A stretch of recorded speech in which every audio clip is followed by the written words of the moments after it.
Using straps to place Curapod. Insert the Curapod device into the casing by ensuring that the LED side of the device is placed downwards.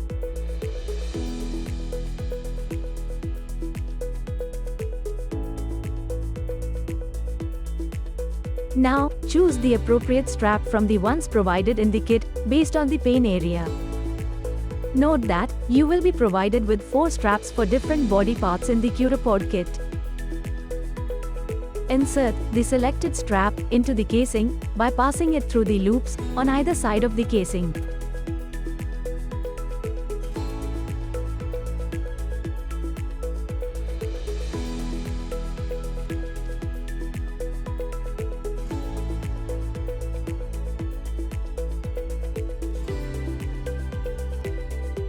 Once the strap is inserted, position the Curapod device and secure the strap comfortably onto the desired pain site.